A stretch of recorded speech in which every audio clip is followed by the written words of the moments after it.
જો તમે જાણવા માંગો છો કે શ્રાવણના મહિનામાં શિવલિંગ પર ચઢાવેલું પાણી પીવાથી શું થાય છે, જય શ્રી કૃષ્ણ, હર હર મહાદેવ, તો મિત્રો આ વિડીયોને અંત સુધી જરૂર જુઓ. તો મિત્રો તમે પણ આશ્ચર્યચકિત થઈ જશો અને અદ્ભુત ચમત્કાર જોઈને તમારી આંખો આશ્ચર્યતાથી ફાટી જશે. તો મિત્રો શ્રાવણના મહિનામાં શિવલિંગ પર પાણી કેવી રીતે ચઢાવવું અને તેને કેવી રીતે પીવું, તેના ફાયદા, ઘરમાં છાંટવાના ફાયદા, ઘરમાં રાખવાના ફાયદા અને તેના નિયમો તથા સાવચેતી વિશે આપણે જાણીશું.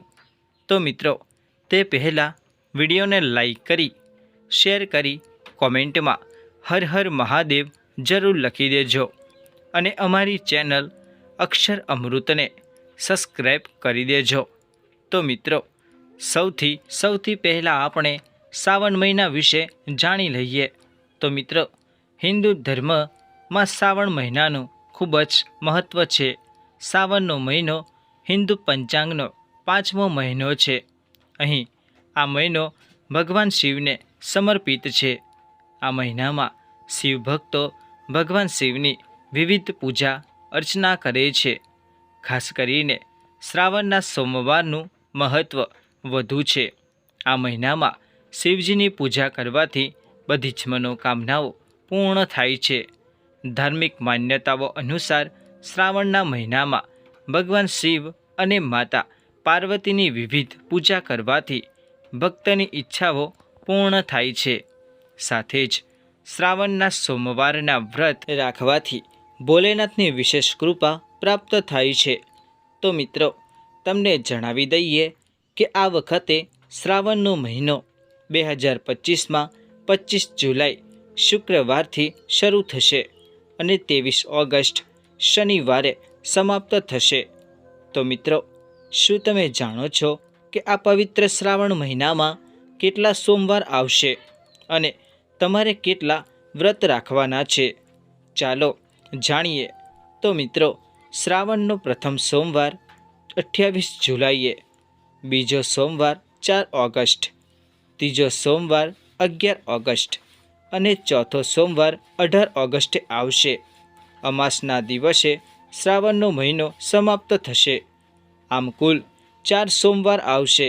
તો મિત્રો એવું કહેવાય છે કે શ્રાવણના મહિનામાં જો કોઈ વ્યક્તિ ભગવાન ભોલેનાથની થોડી પણ પૂજા સાધના કરે છે તો તેની બધી જ મનોકામનાઓ પૂર્ણ થાય છે. તેના જીવનના તમામ કષ્ટો દૂર થાય છે અને ધનનો પ્રવાહ શરૂ થાય છે. આજના આ વિડીયોમાં અમે તમને જણાવીશું કે શ્રાવણના પવિત્ર દિવસે ભગવાન ભોલેનાથની કેવી રીતે પ્રસન્ન કરવા, તેમના આશીર્વાદ કેવી રીતે મેળવવા અને શિવલિંગની પૂજા કેવી રીતે કરવી, ખાસ ઉપાયો સાથે શિવલિંગ પર શું ચઢાવવું અને ઘરે શું લાવવું, જેથી તમારા ઘરમાં અન્ન અને ધનનો ભંડાર ક્યારેય ખૂટે નહીં. મિત્રો તમારા જીવનમાં ગમે તેટલી મોટી સમસ્યા હોય, ધારો કે ધનને લગતી તંગી હોય, નોકરી ન મળતી હોય, શત્રુઓ ઘેરી લીધા હોય અથવા સંતાન પ્રાપ્તિ ન થતી હોય, તો એક બાબત યાદ રાખજો.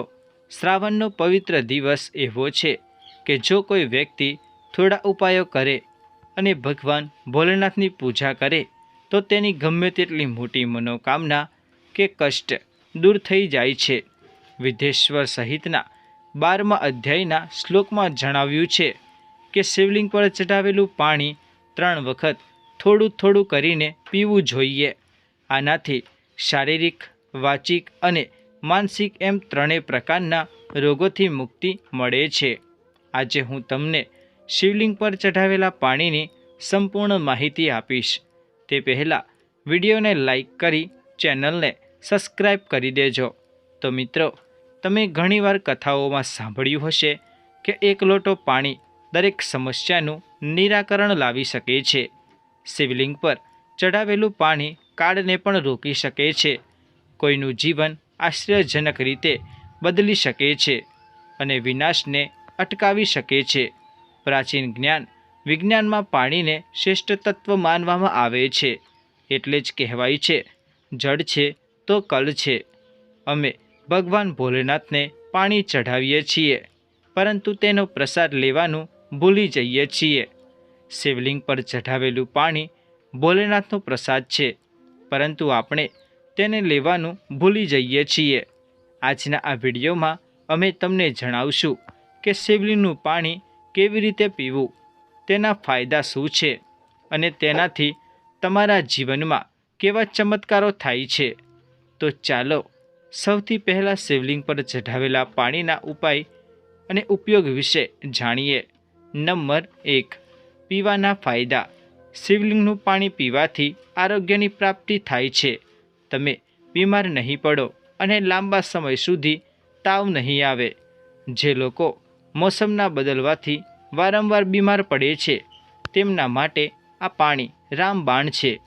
જો તમે રોજ શિવલિંગ પર પાણી ન ચઢાવી શકતા હો તો તેને એકઠું કરીને બોટલમાં રાખો અને થોડું થોડું નિયમિત પીવો. આંખોમાં દુખાવો, ઝાંખપણ અથવા ચશ્માની અસર હોય તો આ પાણીથી ચહેરો ધોવાથી, આંખો પર છાંટવાથી આંખોના રોગ દૂર થાય છે. આ પાણી પીવાથી ભાગ્ય બળવાન થાય છે અને દુર્ભાગ્ય દૂર થાય છે. ગ્રહદોષ, નવગ્રહની બાધાઓ અથવા આધ્યાત્મિક ઉન્નતિમાં અડચણ હોય તો આ પાણી નિયમિત પીવાથી આ બધી સમસ્યાઓ દૂર થાય છે.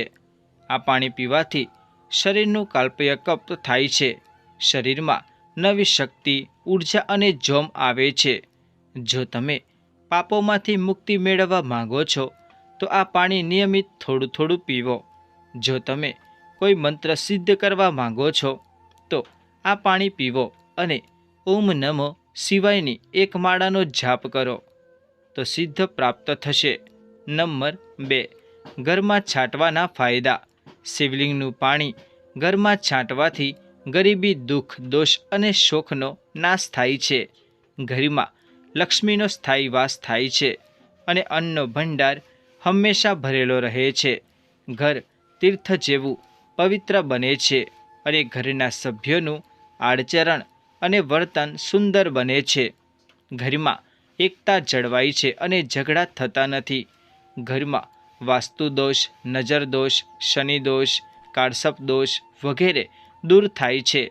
જો ઘરમાં નકારાત્મક ઉર્જા બહુ જ હોય તો કાળું જાદુ હોય તો આ પાણી છાંટવાથી અને લાલ કપડામાં બાંધીને ઘરના મુખ્ય દ્વાર પર ટાંગવાથી રક્ષણ મળે છે. નંબર 3. ઘરમાં રાખવાના ફાયદા. શિવલિંગનું પાણી ઉત્તર અથવા પૂર્વ દિશામાં રાખવાથી ઘરમાં સુખ શાંતિ રહે છે. પૂજામાં રાખીને એક ટીપું નિયમિત પીવાથી આધ્યાત્મિક ઉન્નતિ થાય છે.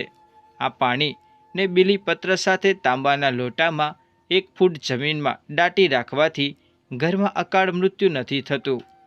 રોગ વ્યક્તિ માટે આ પાણી નહાવાના પાણીમાં 2 ટીપાં નાખીને નહાવાથી રોગ દૂર થાય છે અને ચામડીની સમસ્યાઓ પણ ઠીક થાય છે. નંબર 4. પાણી એકઠું કરવાની રીત. શિવલિંગ પર પાણી ચઢાવતી વખતે જલહરી શિવલિંગના નીચેનો ભાગની નીચે તાંબાનો પાત્ર રાખો.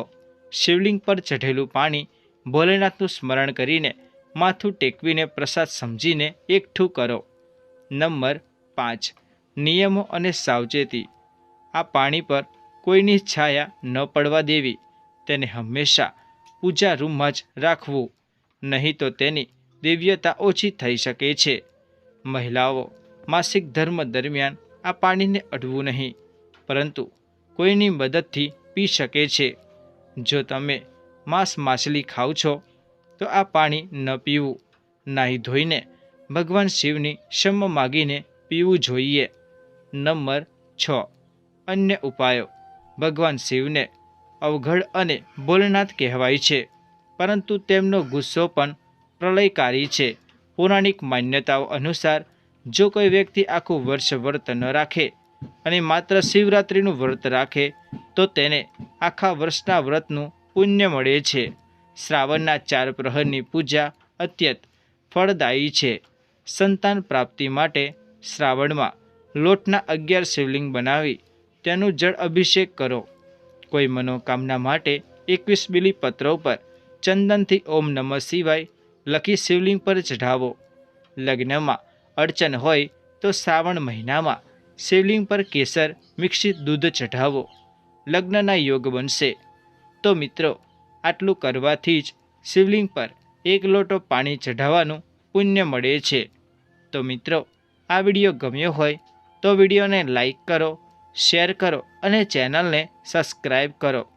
અને કોમેન્ટમાં જય શ્રી કૃષ્ણ જરૂર લખજો.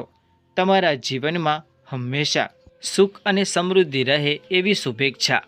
તો મિત્રો, વિડીયોમાં જણાવેલા જ્યોતિષ ઉપાય અને સલાહ તમારી આસ્થા અને વિશ્વાસ પર ઠેસ પહોંચાડવાનો નથી. વિડીયોનો ઉદ્દેશ માત્ર તમને સારી સલાહ આપવાનો છે. આ સંદર્ભમાં અમે કોઈ પણ પ્રકારનો દાવો કરતા નથી. ફરી મળીશું એક નવા વિડીયો સાથે. રાધે રાધે. જય શ્રી કૃષ્ણ. હર હર મહાદેવ.